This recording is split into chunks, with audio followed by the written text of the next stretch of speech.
Welcome to the Slop Farm. Enjoy the video. You begin by signing in with your work account and confirming you have a OneDrive for Business license and enough storage. This matters because sync relies on your tenant. Once signed in, install and run the OneDrive sync client and enable files on demand so you only download what you need. Next, pick the primary folders to sync, documents and active project folders, and make sure your IT retention or compliance settings won't block automated sync.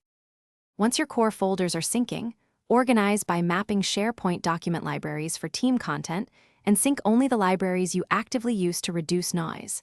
Set folder-level permissions carefully, use shareable links with expiration for external collaborators, and check access regularly. Enable and use version history and real-time co-authoring to avoid conflicting edits. Also, employ selective sync to exclude large archives. This keeps local storage lean while preserving cloud backups.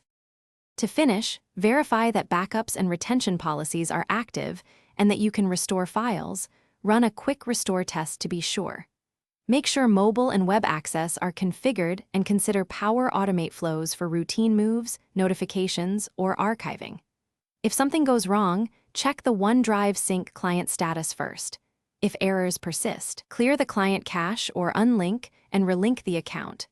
This resets sync without losing cloud data and resolves most stubborn conflicts. Thanks for watching. Consider subscribing if we helped you today.